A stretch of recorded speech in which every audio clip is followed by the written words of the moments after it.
day has come. It's time to return to Pandora for Avatar: Fire and Dash. Burn them all. I can't let that happen. We're diving into this epic new adventure with the stars. The great thing about this movie is that the characters are evolving. I mean, she's fierce. That's who she is. If your father and I do not return, you go as far and as fast as you can. Plus, people don't quite understand how we do it. director James Cameron on the making of this remarkable cinematic achievement. He has outdone himself once again, which I thought was impossible. We're cranking up the heat in Hollywood as On the Red Carpet presents Avatar: Fire and Dash. Hello and welcome to Hollywood for the world premiere of Avatar: Fire and Dash, the third installment of director James Cameron's record-breaking sci-fi franchise. The strength of the ancestors is here. Avatar: Fire and Dash picks up right after Avatar: The Way of Water, the Sully family grieving the loss of the eldest son when a new enemy emerges, the Ash People. This is the only pure thing in this world. It is full of heart and hope, and the messages about the resilience of a family after suffering a great loss promotes that it is possible to love again, that it is possible to heal. The Ash People aren't the Sully's only problem. There's also still the humans threatening to attack again at any moment. Protect your sisters. Yes, sir. Jake says at the end of Avatar 2, this is where we make a stand. So I think it's pretty clear where we're going. This, to me, is like the final battle, the final showdown. What does that always say? Sully stick together. No, the other one. Sully never quits. That's right. Sully's never quit. Here at the world premiere, these Avatar superfans were pumped to see the new movie.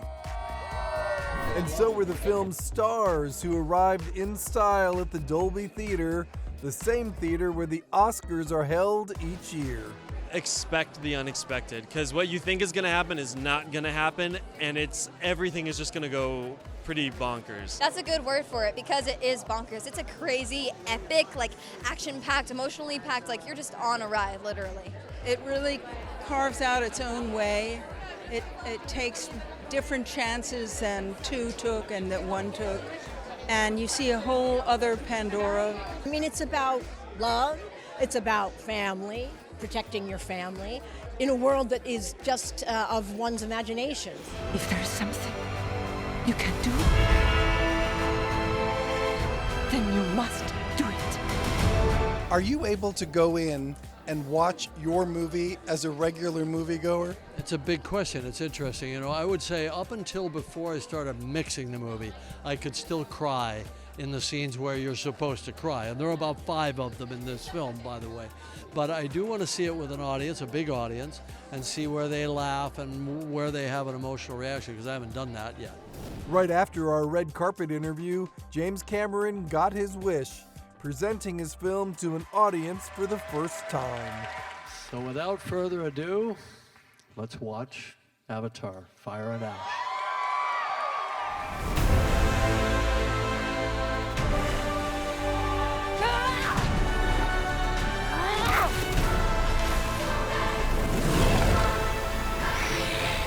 Your goddess has no dominion here.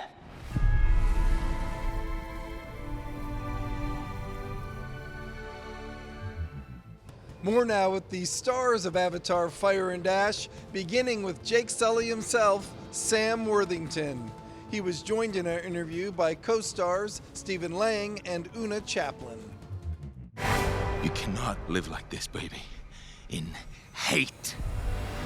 These movies get better. This one is more emotional. I think it's stronger. I think Jim's got a lot of empathy as a human, and he puts that into his films. And anything that he discusses, like what we're doing to our planet, or colonialism, all these great themes of fathers and sons, and he uses this is his canvas to explore those themes. And I always look at it, they say Jake has a strong heart. That's what was said in the first one. And this one, Jake's leading with his heart. But Jim tells these stories with his heart. That's what he does. This world goes much deeper than you imagine. Una Chaplin plays the villainous Varong, leader of the Ash People. She is not someone to mess with. You have this great smile when I walk in the room, and every time I look at you on camera, you scare the crap out of me. She is the most different character to me that I've ever played, by far. And I had to really go into the depths of my relationship to power, and realize that I'm like constantly like apologizing and making sure everyone's okay in my life, and then she's not like that. So it was a beautiful challenge, because how can you take up more space? How can you say go and just expect people to go? The fire came from the mountain, burned our forest. My people cried for help. But Eva did not come. Stephen Lang returns as Quaritch, and he's on the hunt for Jake Sully and his family once again, and sees Varong and her Ash People as potential allies. You want to spread your fire across the world. You need me. One of the things that I really love about the film is that there's a character who's kind of more ferocious than Quaritch is, you know? In a way, it's a bit of a relief to kind of put myself in her hands or talons or whatever they are. You know, it's wonderful for the character to allow himself to be submissive. This is a love story. It's now become a love story between these two, if you look at it. The great thing about this movie is that the characters are evolving. We're not just doing a carbon copy of the first film and the second film. The stakes have been raised for what it means to everybody now. You know, it's not just about surviving him. It's about figuring out who you are on this planet. I see you. Damn right you do. What a year it's been for Zoe Saldaña. She began it by winning her first Oscar for Emilia Perez, and now here we are in December, and she's starring in another blockbuster. And we will find another way. Avatar: Fire and Ash begins with Zoe Saldaña's character, Neytiri, really struggling over the loss of her son. And Zoe told me that grief is important. We will never, none of us, no living organism in life will ever be immune to death. And the least that we can do is learn to live side by side with it. And when art peacefully inspires us to feel all the highs and all the lows, I think it changes us for the better. It heals us in a way. But what's most special about this installment of Avatar is that the Sully children are so wise. They're so strong. And they're the ones that are guiding their parents towards just healing because they need them, you know. And I witnessed that with my children. I just see how wise they are and how determined they are and how much I learn from them day in and day out. The children. There are fight scenes in movies, and then there are fight scenes, and you have one of these moments that people will talk about when the movie's over. I love when I have those. It's just so liberating and exhilarating. I mean, she's fierce. That's who she is. She's a warrior that never accepted the mold that she was born into. She was supposed to be at Sahik, and she walks away from it, but then ends up being the wife, the partner of Toruk Makto. I mean, that baddie in her never goes away. It just lays dormant sometimes, you know. And I love the fact that Jim is able to give Neytiri those broad strokes of rage. I mean, Neytiri feels a lot of rage. I like when he finds ways for her to put it in the right place. All I have is my faith that this is the Great Mother's plan. You have this family. To see Sam bring out this Jake Sully, this rightful leader that is sensitive, that is vulnerable, that is courageous, and also such a great dad and a great partner. In this installment of Fire and Ash, Jake is my favorite character because he is the kind of leader that I would want to see. He is stern and he's relentless, but his heart is not poisoned with hate and rage and ambition and greed. Coming up, We spent a lot of extra time on that. director James Cameron on the making of Avatar Fire and Dash. Plus, I was a miserable 14-year-old. Sigourney Weaver on playing a teenager again. And Miley Cyrus's big moment at this premiere.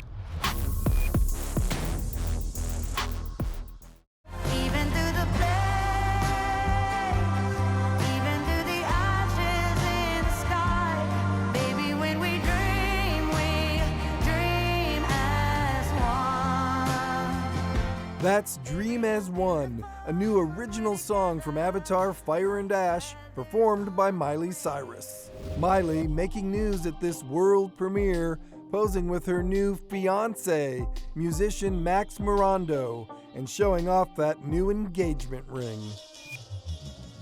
The man of the hour at this world premiere, of course, is James Cameron. The visionary director behind the entire Avatar franchise gave us a closer look inside the making of Avatar Fire and Ash. I felt this one was different from the other two. In a good way? In a good way, and the emotions got the best of me. Okay, good. You're doing all my dialogue for me. That's great. Okay, we're done here. No, but you're right. We spent a lot of extra time on that. We spent time on keeping the characters very real throughout the entire process, right through to what you see as an audience member. And we spent a lot of time on the characters in the acting phase of the process. People don't quite understand how we do it, and they don't know, is it like a voice part in an animated film? No. We worked for 18 months. I worked for 18 months with cast before I even started lighting or doing camera or all that stuff, because that all comes later. And so, the character development, what they're feeling, and, I wrote for that as well. That's the key thing. I gave myself license on this film. I figured when we came back with Way of Water, we had to come back with splendor, with wonder. We had to rehook people the way the first film had hooked them more than a decade earlier. I felt that we had the license here to now play in that reestablished world with character. And so it's much more of a story where the characters draw you along with their troubles and their triumphs and tragedies. Sigourney does something unusual, I think, this time around. Very much so. How did you know that was right for her? It's an experiment, right? I proposed this idea of her playing a 15-year-old teenage, girl with all of the anxieties of adolescence and trying to figure out her identity and her purpose and the place where she's accepted and so on. And she just took that challenge on. And, we did shoot everything together, so we captured everything together. So she was in Kiri headspace for months at a time, and I swear she got younger. Up next, we'll hear from Sigourney Weaver about playing a teenager. Plus, this film's young stars making a big splash. I don't know if you saw, but I was wearing Spider-Head's Those goggles. were so cute. Those were awesome. Want more fun celebrity interviews? Follow On the Red Carpet on YouTube and your other favorite social media sites.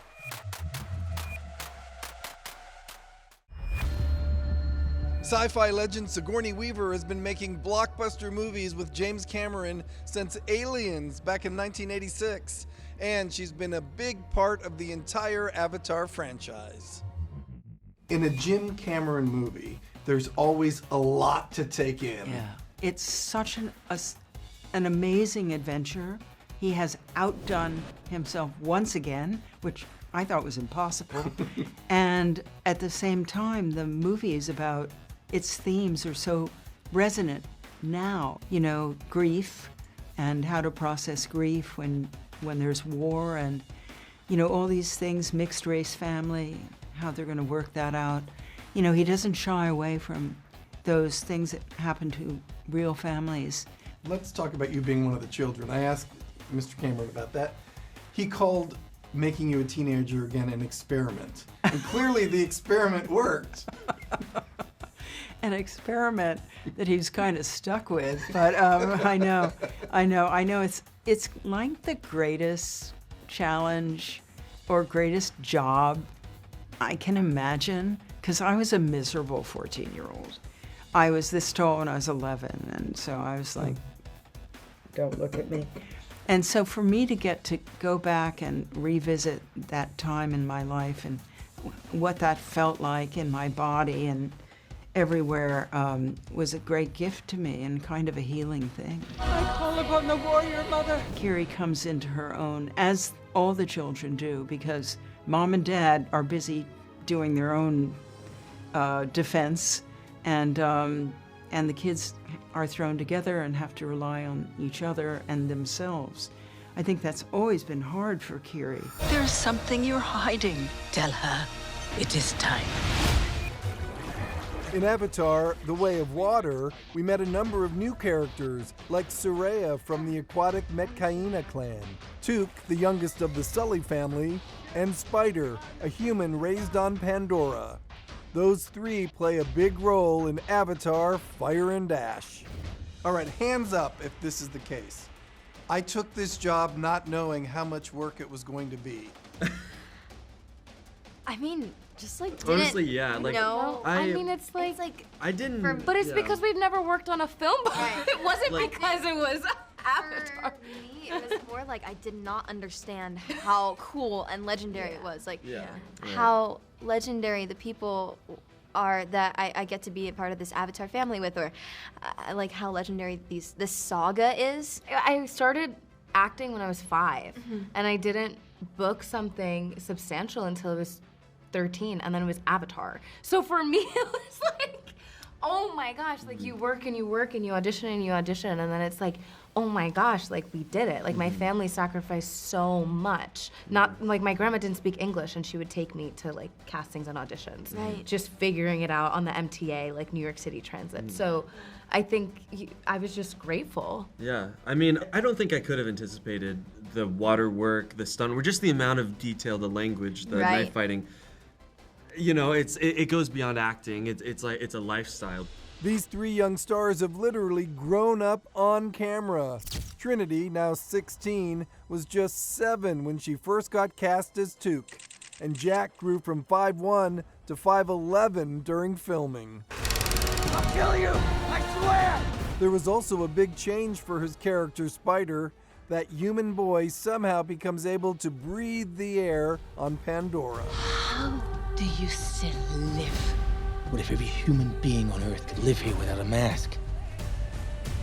Then the Na'vi people will be gone. It was a challenge at times, but I had such fun, and like I'd be in this full face scuba mask for any of like when I'm going through like the ship wreckage, or even if I'm like free diving with those like goggles. I don't know if you saw, but I was wearing Spider had these goggles. Those were so cute. Those Yeah. were awesome. Like, it was so random. Like, oh, by the way, Spider's goggles now, and that was, you know, it was a lot of fun. I think it's also important to emphasize that any of us who play Not V, it is our performances. Yeah. So Right. Jim isn't changing anything necessarily from our performances. Our voices are ours. Those are our dialects. We did all that training. The movement is us. We're just blue later. Our performance is what's real, and from our teeth to Bailey's beautiful dimples to like the performance that we did, from like everything emotionally and physically. Still ahead, we're opening our video vault. The goal was to show people something that they haven't seen before. A look back at the original Avatar premiere. Plus, what Sam Worthington did not mean to say on the Oscars red carpet. As we mentioned, this Avatar Fire and Ash premiere is at the Dolby Theater, where the Oscars are held each year. In 2010, Zoe Saldaña made a splash here on the Oscars red carpet when the original Avatar was nominated for 9 awards. And we had to bleep our interview with Sam Worthington. People all over the world have seen this movie. For those who haven't, what would you like to tell them? We're gonna tell them that Jim Cameron's a legend. Excuse my language. Before you see Avatar Fire and Ash, you can rewatch the first 2 Avatar films on Disney+. And yes, we were there on the blue carpet when those films premiered as well.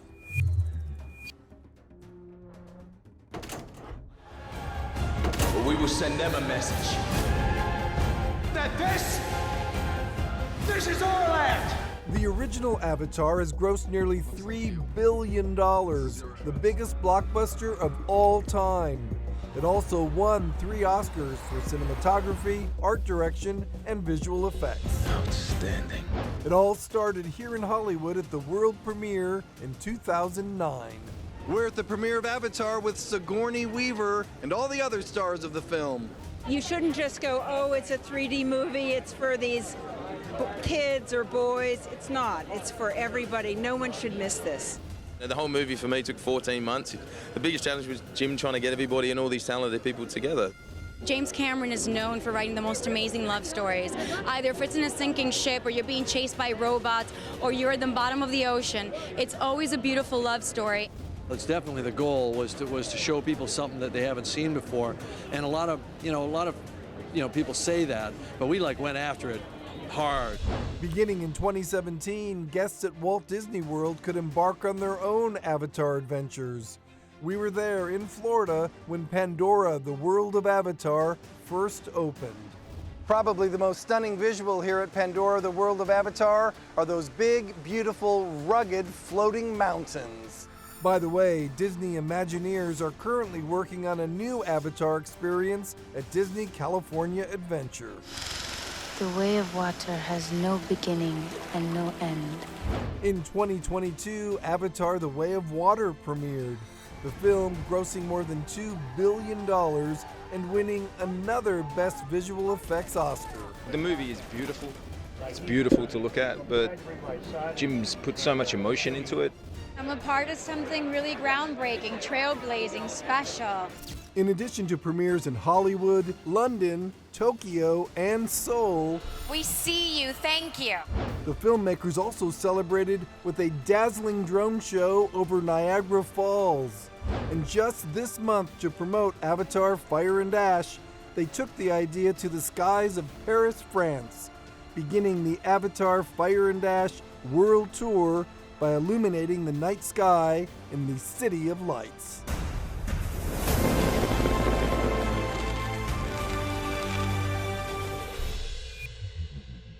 That is all the time we have here at the world premiere of Avatar: Fire and Ash. Experience the new movie only in theaters December 19th. And follow On the Red Carpet for more entertainment news. We'll see you next time on the Red Carpet.